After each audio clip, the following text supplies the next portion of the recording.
What's going on YouTube? Legend here once again, this time to talk to you about Honkai Star Rail.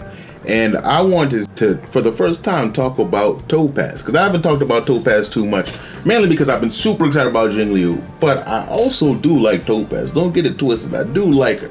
And I want to talk about her a little bit. And again, I want to give a forewarning to people that I am going to be on vacation for a couple weeks. So the quality of my videos might dip a little bit in terms of the editing, so on and so forth, and the length. So, you know, stick with me for a little bit and I'll be back with some good old quality videos for you guys, all right? But let's talk about Topaz. Now, I did want to kind of gush about Topaz a little bit because I think she's a very interesting unit, right? And interesting in a way that Kafka is interesting, where she provides something that isn't overly powerful right now, but is only going to get more powerful in time. Because what she is a DPS, but she's a DPS designed to be able to be used like a sub DPS, where she basically allows follow-up attack. She strengthens follow-up attacks, allowing her whoever other follow-up attack DPS to hit a little bit harder when paired with her, right? So she's like a support and a DPS in one, and essentially can be used like a sub DPS. She's a skill point positive DPS, which is kind of unheard of a little bit. So that's very interesting also, where her Numbi does all the work and all she has to do is do her autos and then occasionally set her marker who wants to receive more follow-up damage on. So because of that, any character we get in the future that does do follow-up attacks, Topaz is going to go well with. And that's phenomenal, honestly. That's a phenomenal thing that she does do. I feel that people who are kind of leaning more towards the Topaz side of things to kind of can have a peace of mind, because even though Jingliu's gonna get all the hype, she's gonna be hitting hard, she's gonna be going crazy, and you're gonna look at Topaz and she doesn't hit as hard as Jingliu, and you're gonna be thinking, oh man, maybe I made the wrong decision. No, you didn't, because she's just like Kaku, where she's just going to get stronger and stronger as time comes. And you're gonna notice that your other characters that do follow-up attacks, which there is a good amount now. There's Himiko right here, who I have on screen.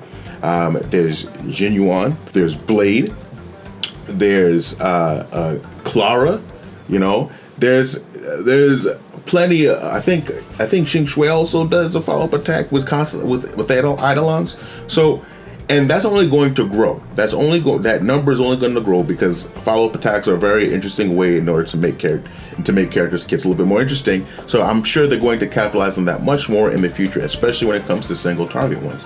So I do think that she is a smart investment when it comes to the future of your account. She's a very interesting character, right? So even though me personally, I am definitely more hyped when it comes to Jingliu, for you Topaz enjoyers, worry not, because you guys are going to be in good hands. So also too, when it comes to Topaz, I do think that I kind of understand what Topaz's specific focus is to be on, right? I don't think Topaz is necessarily a unit that's like mainly focused on being used in MOC, or Memory of Chaos. I think she's a unit that is essentially meant to be used in Simulated Universe. Because if you look at her different perks, the different things that she does, it really is made to help you out in Simulated Universe when it comes to, you know, Numbi and how it makes Charters not run away. Where Charters mainly running away as a problem is within Simulated Universe, allows you to get more blessings. Also too, she helps you get more cosmic fragments and curio, and you get a chance to get curios there too. And also the elation path can be very, very cracked. And the fact that everything she does is essentially can be considered a follow-up attack, meaning that she's going to be doing all types of damage when it comes to that. And she's going to be allowing other follow-up attack people in order to be able to do even more damage when it comes to that. So like I think when it comes to Simulated Universe, if you're trying to do Swarm, or when they add more Simulated Universe floors, things like that, she is going to be, she's probably going to be hitting harder than Jingliu. Honestly, she very well might, and that's going to be a great thing, you know. Or you can pair characters that don't really use follow-up attacks with her anyway, because you do have blessings that allow ultimates to become follow-up attacks, and therefore she's going to be buffing those people's ultimate attacks too. So she's going to be allowing any DPS to be able to hit harder within those situations.